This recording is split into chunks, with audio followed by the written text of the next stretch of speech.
Hey there, Dan the Culinary Libertarian, working on sunflower seed bread. I'm down to my last wee little nub of sunflower seed bread, and I'm going to make it again. We're going to record it, we being me, and put it up on the blog. I've had a few people asking for it, but I had to get it right before we do that because bread that doesn't work is just not fair. In this bowl, this is, I measure all of my dry ingredients, which in this case, let me clarify, flour, salt, and yeast I put together. The yeast I put on one side of the bowl, the flour in the middle, salt on the other side. I've also got sunflower seeds, which are going to be the garnish. In the mixing bowl, let's go for a ride, is the water and the starter. Now, there are lots of names for kinds of starters. Some of them, Polish is probably the most famous name, if such a thing exists. The rye bread would use something called the chef. The Italian sourdough kinds of bread starters would use a biga. They all have slightly different consistencies. A biga is kind of stiff like bread dough, but the job is all the same. It's to introduce a sour flavor, and that sour comes from the yeast eating and doing what yeast does in the flour and water. Now, there's a lot to know about this, and it can get complicated, and this is probably one of the things that scares people about baking. Is, oh my gosh, there's so much to know. Well, yes and no. It can get really hard, but it doesn't need to be really hard. It can be pretty simple. Wild yeast exists everywhere. We breathe it wherever you are. There's wild yeast. You're breathing it. Wild yeast, big deal. Why that's important is if you take flour and water and mix them together, now that's an environment. The yeast says, hey, look, a hot tub. So the yeast is already there. It has food. It has water. It's going to make more yeast. That's the sourdough part starting in that starter, that mother. I've used spent yeast from a beer I made a few months ago, and I'm carrying that along. This is, here it is. So I used most of it in that bowl there. I had a little left over, so I fed it more water, more flour, so it's pretty runny, but it doesn't have a whole lot of yeast action happening. What's left of the starter is going to do what yeast does, which is make more yeast and burp and make more gas. That's going to be the starter base for the next bread that I make, and that process continues and continues and continues. So when you hear people say, well, I have my great grandmother's mother from 400 years ago, it's very romantic. It sounds awesome. It's kind of cool. There isn't a shred of 400-year-old yeast left, but that's okay. The idea is fun, and I don't think there's any actual spent yeast left in the starter, but that's okay. The progeny are in there, plus whatever wild yeast exists in my house, that's in there. That's very good. So the bread making process is very simple. I'm going to go over onto my handy dandy machine. Ta-da! So all of the liquid in the bowl, the starter, even though it has flour, is a liquid because it kind of looks like a liquid. So all of the dry in the bowl. Everybody in the pool. I'm going to hold off on the seeds because even though I want that flavor of sunflower seed mixed in and the dough hook to do the work of really mashing them into the flour, I sort of want them bigger. I don't want them, the seeds, getting in the way of the formulation of the dough. So before that happens, all right, I'm going to turn this on. I'm going to turn this on. I'm going to turn that off because it's going to get loud, and there's no point in you listening to a loud machine mix dough. But we'll look at it in a few minutes, and I'll tell you what the process was. See you on the other side. All right, I've mixed it on slow, then mixed it on high. And what I'm finding is, it's hard to tell maybe, but it's a little on the loosey-goosey side. So for a sandwich bread going in a loaf pan, this is a bit runnier than I want it to be. If I were going to try to turn this into baguettes or something that was a free-formed dough, the loose dough, meaning more water than flour, is going to help create that very inconsistent crumb with big holes and small holes, and the kind of things that make that make bakers pretty excited about with sourdough style breads.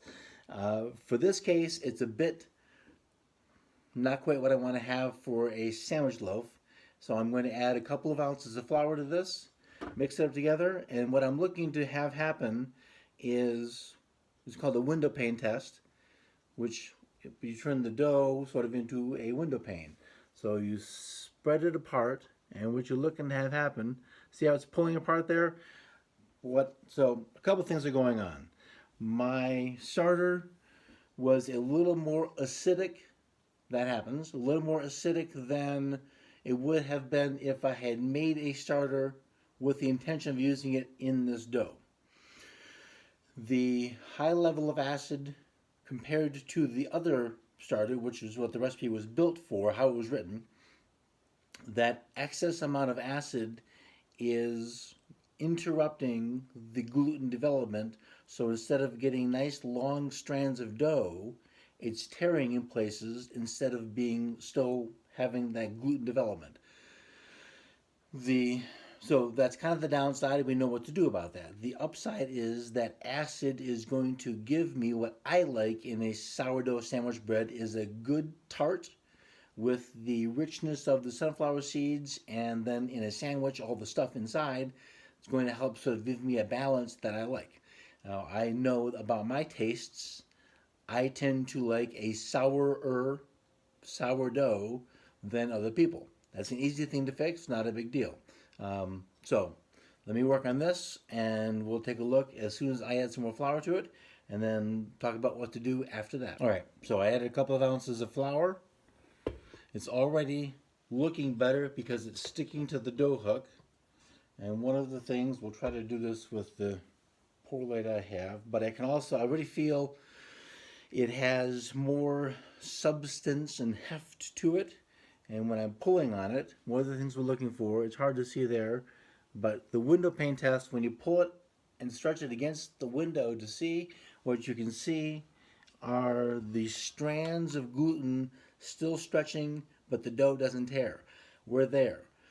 I'm not completely done mixing, but I have one last addition to make. So the sunflower seeds are going to go in, incorporate, that will be the last mix I need to get the seeds into the dough, and to let the dough hook do the little smashy thing to let all the flavor and the oils get into the dough, so every bite tastes like sunflower seeds, even if it doesn't have a sunflower seed. And also to do the last bit of mixing to get the gluten exactly where I want it to be, to have the sandwich bread that I want to get. So more noise, see you in a minute. All right, dough is done. Sorry. All right, so let's find out what are we dealing with here. Since I've added a little bit more stuff, let's find out how much we ended up with.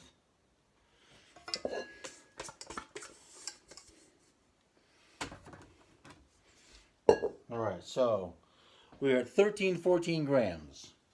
So I'm going to use 1 kilo of this for the sandwich loaf, and the 314 grams left over, just because they're fun, I'm going to turn into dinner rolls. The dough is very nice. Not too hot, that's important. And even with the seeds, get a nice, very nice. So yeah, it did tear, but also it's just, you can pull it and then it's going to tear eventually. But the elasticity of the gluten is very present, and that's the thing I'm looking to have happen. So what I'm going to do, I've got a wee bit of flour. I'm going to use this bowl that had the flour and lightly butter the inside of the bowl. Now, butter and bread, to me, that just makes sense. You can use, in this case, if you have sunflower seed oil, put sunflower seed oil in the bowl. If you have a light flavored oil of a kind, use that. If you want extra virgin, use that. It's your bread. You're the one eating it or giving it away. But in either case, so lightly oiling the inside of the bowl, that goes there, and then just a little, let's see if I can give you a little bit of a turn. All I'm going to do is just pull the edges up, make a uniform, round, sort of pinch, squeeze and pinch at the same time. Takes practice. So the nice smooth top goes up in the bowl. Excuse me. This will be covered with plastic wrap, and I'll let it sit here and do the fermenting part for half an hour. It's a little cool today. Maybe I'll go an extra 35 or 40 minutes just to give it enough time to really get some heft going on inside. Then it's going to get a... Punching down is the term that's used by lots of bakers and certainly by lots of cookbooks. I'm going to just I'm going to lift it up, stretch it a couple of times, form it back into a ball, and put it back in the bowl, and let it ferment another up to 40 minutes. At that point, I will scale it to the kilo size I need for the sandwich loaf, portion the remaining 314 grams into something. 3, 4, 5, 6, 7, 8, doesn't divide by 3, so I'll figure something out. And then shape the loaf, proof that. So that's fun vocabulary, but proof that and then bake that, and then, well, sunflower seed loaf, baby. So there's that. Thanks for watching. So 35 minutes has passed, and it's time to take a look at the dough and see what it has done in that short amount of time.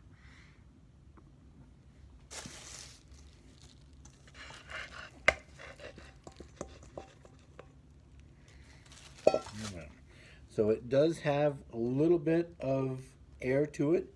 It isn't giant by any means, but instead of punching down all the violence, stretch, stretch, and then, oh, the smell. Oh, that sourdough smell is coming through. So that's it. Skin on top, everything gathered on the bottom. Doesn't have to be perfect. And just like that guy in the Steve Martin movie, back your bowl, back your bowl. So 35 more minutes. It's going to do whatever it's going to do. I'm not going to assess its success based on some arbitrary, it has to double. It doesn't have to double. And this needs the time it needs to do what it's going to do. Remember, it's going to get another opportunity for getting big. That's the proof part. So the big difference in the words, this is the fermentation. The fermentation is developing the flavor, letting the sourdough yeast and the yeast, most of the sourdough yeast, do its job by making flavor, making lots of friends, making lots more yeast. That's where that really deliciousness comes from in high quality breads. The stuff you buy at the grocery store, if it says sourdough, it came out of a bottle. It really did. It's just never mind. It's a place we don't need to go today. Today is for happiness of homemade bread. When it goes in the pan and then proofs, that's proving that the yeast is working, that we're going to get good bread, and then we'll shape. 314 is going to be 157. We'll do 2 small little rounds of dough, and both of my kids will be ecstatic because they'll have their own little loaf of sunflower seed bread. And you know, if it's just that simple, make them happy every day. All right, see you in a bit. It's done fermenting. All right, so nice and shiny. It's got lots of air into it. It's kind of well, spongy is the right word. So let's turn. So it's really hard to see. It is sticking to me a little bit, but there's a lot of air inside there. That's the thing I want to have. So scale on. I'm going to weigh 1 kilo of this. There we go.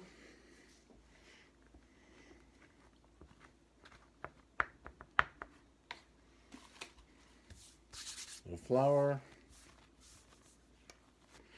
And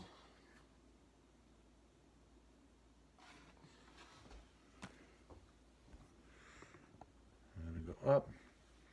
So that is 1 kilo and 8 grams. I got to tell you something. I'm not going to worry about 8 grams. This little bit left over, I'm going to divide in approximate even portions, and that's going to be the dinner rolls that will make the kids happy, and why not?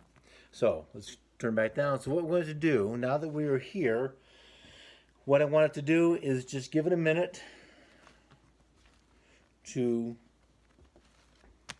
rest again before I shape it. So I'm just making it into, bringing the ends up and then roll like that, and reach over, a little bit of flour down. That goes on top. Plastic goes on that for a few minutes. Deep. Plastic goes on that for just a minute. And there's that. So now let's turn back to the dinner rolls. All right, more or less, close enough. So the way to make a dinner roll, I'm gonna go for a ride. Dinner rolls are fun things to do. They take a little bit of practice, and it's easy to get frustrated at the challenge they can provide if they start to stick or things go, well, unexpectedly disappointing. So I will show you and I try to explain the best I can, but really it's just doing practice. The good thing about making bread, even if it doesn't look pretty, once you bake it and cut it and butter it and jam it, you know what? It's just fine. So take practice and eat lots of bread. So with these, I'm going to turn them over and lift the edges to form a bit of kind of like just a little bit of a pucker. And that's going to be the bottom part of the roll. And then, so this is this, you're going to make these funny little shapes with your hands, and the ball of your hand goes on the dough, and you're pushing down and in the circle and trying to make that pucker stay there. And one at a time, let's go back in the center.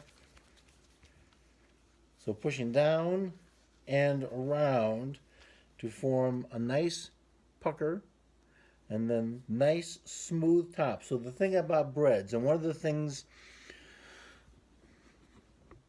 the ways that we work bread to our advantage for unpanned loaves, batards, baguettes, ballons, whatever we've got, we're using the surface tension of the dough, which is what that is. That's that nice, smooth, tight surface. That surface tension, when we take a razor blade or a knife, before it goes to the oven, we give it a slice, and then the oven spring is the last big thing that happens with the yeast. At a high temperature of the oven, the yeast says, woohoo! And they make lots of gas.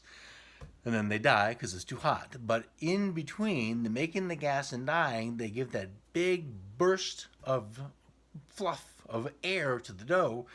That's where all that fun thing happens, because the surface tension, the more surface tension you have on the dough, the more oomph you get out of your yeast, and then you get those really wide, beautiful cuts on a baguette. And those are just, man, oh man, oh man. Those are things to have. It's worth working to get them. And once again, if they don't come just quite right, eat it. It's still good. There's nothing wrong with it. Sorry to shake this. I get excited about bread. So in a minute, we're going to shape this kilo of dough into my already buttered pan, and we'll be getting close to go. This is good looking dough. It's going to be fun. It is bread folding time, and the bread is, sorry for that, resting very nicely. There she is.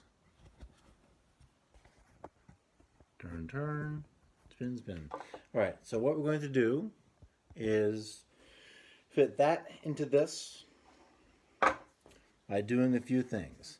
So it's been resting here. You see it's lovely. So turn it over and lightly floured counter. Formerly top is now the bottom. Push it out. Give it a little stretch. Kind of ovalishy, rectangly. And like a letter, fold it in the third. With the ball, the heel of your hand, this takes a little bit of practice, but you want to seal the dough. Just give it a little bit of a press so that the top is sticking into the bottom. Turn the dough around.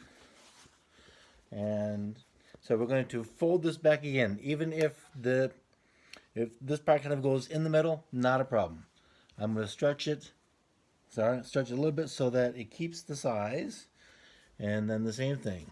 Push. Now, right now we have our seam here in the middle, but we're not quite done. We're going to do one more fold, and this is going to be a bit of a challenge because the gluten is being activated because it's being worked, and so that makes it more rubber bandy, but that's really what we want from our bread anyway. So I'm going to fold this in half again, and then sliding. Sorry about that. Now I'm going to really get into it and really push that down. Now I want to check and see,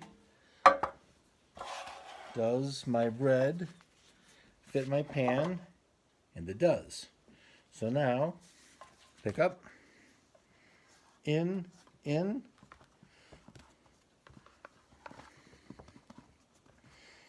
Nice.